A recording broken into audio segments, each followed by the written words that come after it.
புது கிரைண்டர் வாங்கியிருக்கீங்கன்னா உங்களுக்கு தான் இந்த டிப்பு.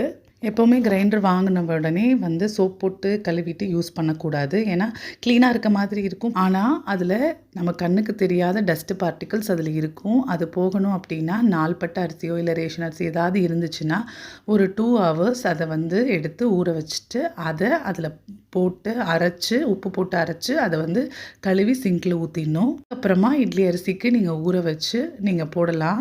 அந்த மாதிரி பண்ணால் மட்டும்தான் நமக்கு அந்த அழுக்கெல்லாம் வலிச்சிட்டு வரும்.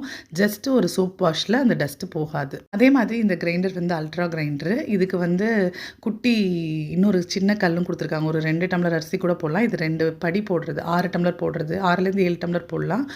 2 டம்ளர் போடுற கல்லும் கொடுத்துருக்காங்க. மாவு பிசைறது கொடுத்துருக்காங்க. தேங்காய் துருவது கொடுத்துருக்காங்க. இந்த கிரைண்டரை விட ஒரு 1500 கூட கொடுத்தோம் அப்படின்னா அந்த திங்ஸும் வந்துடுது கூடவே. இது பெய்டு ப்ரொமோஷன்லாம் இல்லை. ஜஸ்ட் எனக்கு யூஸ்ஃபுல்லாக இருந்துச்சு. உங்ககிட்டயும் அதை ஷேர் பண்ணிக்கிட்டேன். உங்களுக்கு தேவை கிரைண்டர் வாங்கணும்னு நினைக்கிறவங்க இந்த தேங்காய் துருவுறது இதெல்லாம் இந்த அடிஷ்னல் இதெல்லாம் இருந்தால் யூஸ்ஃபுல்லாக இருக்கும்னு நினச்சிங்க அப்படின்னா கண்டிப்பாக ட்ரை பண்ணி வாங்கிக்கோங்க.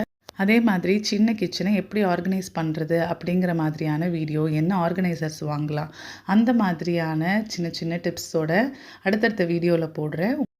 நிறைய பேருக்கு கிச்சனை அழகாக வச்சுக்கணும், ஆனால் கம்மியான விலையில் அப்படிங்கிற மாதிரி இருக்கும்.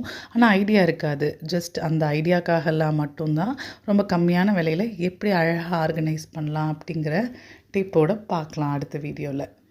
உங்களுக்கு இந்த வீடியோ யூஸ்ஃபுல்லாக இருந்துச்சுன்னு நினச்சிங்கன்னா மறக்காமல் சப்ஸ்கிரைப் பண்ணிக்கோங்க. நம்ம சேனல் இன்ஸ்டாகிராம், யூடியூப் 2லேயுமே ஃபாலோ பண்ணிக்கோங்க.